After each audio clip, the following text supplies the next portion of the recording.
What's good? It's Dynast. At the end of this video, make sure you visit www.dynastamir.com.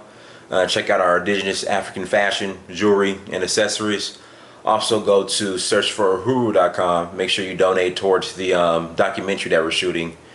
And also go to Amazon. Go to amazon.com and buy a children's book. I made them affordable. They're only $1 a piece. Please buy one and support. Wanted to shoot this video on how Africans, indigenous Africans, not the Afrikaans or Indians in Africa or in South Africa, how Africans, the Zulu, indigenous Africans, and all the other African tribes in South Africa, how it's illegal to be African in South Africa. Now, I've been watching the news, and there's a hair protest going on in Pretoria. I think Pretoria is the capital of South Africa, and there's a all girls school there. And so I guess that one of the racist rules that's been, I guess, left over or carried over from apartheid is that girls aren't allowed to wear natural hair. And again, it just supports my argument.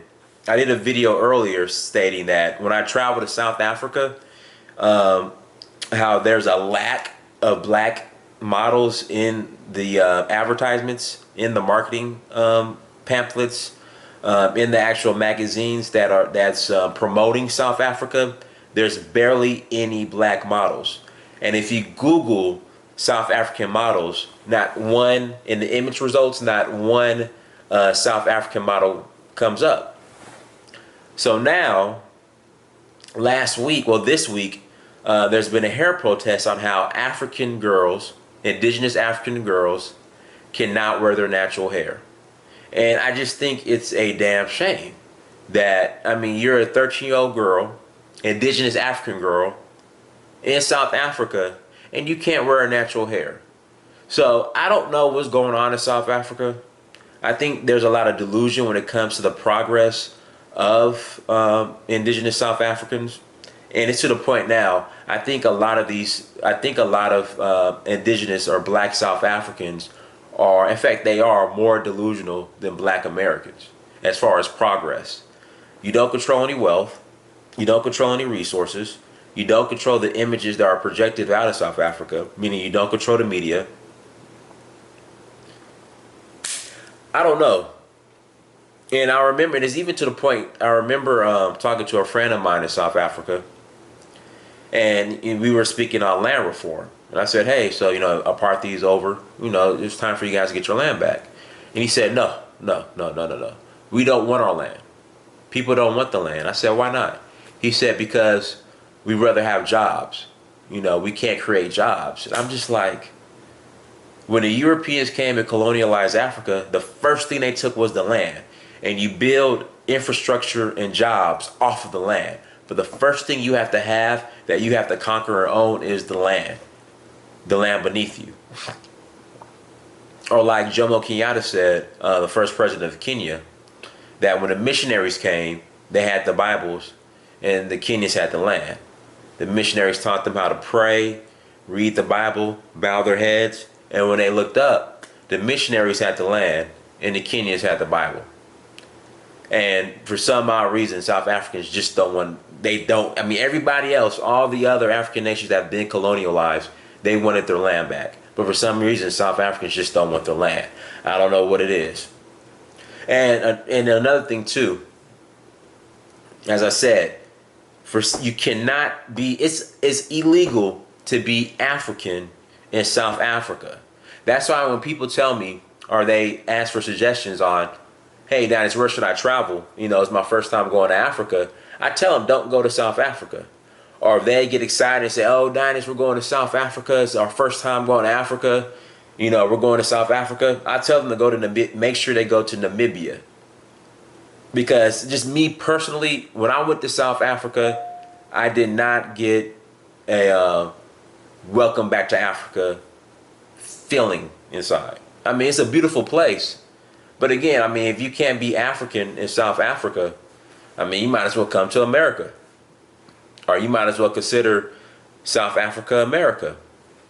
And in fact, I mean, these same racist rules are intact here in schools in America, like in Mississippi, like in the Middle West. I mean, the Midwest, where black girls cannot wear their natural hair. So when I first heard of this story, I was thinking, oh, it must be in Mississippi somewhere. It must be in some racist town in Mississippi or Alabama, or, somewhere up in Nebraska or somewhere. But no, it's in Pretoria, South Africa, the capital of South Africa. And I just don't understand if Nelson Mandela spent over 20 years in a cold ass prison being tortured, and he comes out and apartheid is supposed to be over. If you can't do something as simple in an African country as wear your natural hair, Nelson Mandela's struggle was in vain. If you don't control your own economy, if you can't create jobs in your own indigenous African, black African country, that is your birthright, then everything Nelson Mandela did was in vain. I mean, Winnie must be right. Nelson must have sold out. That's what his ex-wife said, that Nelson sold out. So, I don't know.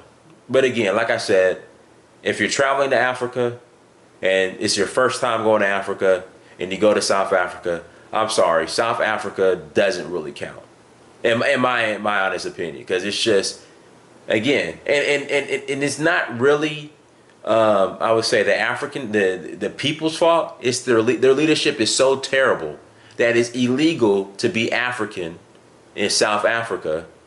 The Jacob Zumas in the world have completely ruined South Africa, and vote Julius Malema.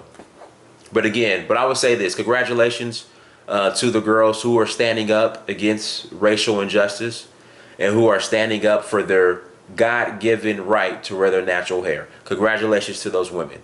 And I hope all the women across the world, especially these new age black feminists that here in America that pick the wrong, most insignificant and unimportant battles out here, I hope they back you up, because what you guys are doing is honorable, and you need all the support you get. And Dynasty Amir, I support out here, and myself, Dynasty Amir, I support you as well. So again, every African in Africa has the right to be African, and you should not have to ask or plead or beg for your natural born right in Africa to be African. So with that being said, I'm Dynasty Amir. Make sure you check me out on social media. Dynasty Amir on Instagram, Amir Dynasty on Instagram as well. On Twitter, Amir Dynasty, and Dynasty Amir on Twitter, and on Facebook, Dynasty Amir. And one day I'm going to get Snapchat. But again, Africans cannot be African in South Africa. And please, I'm pleading, black South Africans, please resist it and fight back. Because it is your birthright to be African and wear your natural hair and enjoy your soil and your natural resources, and create infrastructure on your land and become just become wealthy out of this world. It is your birthright, black South Africans. So therefore, do it. I'm out.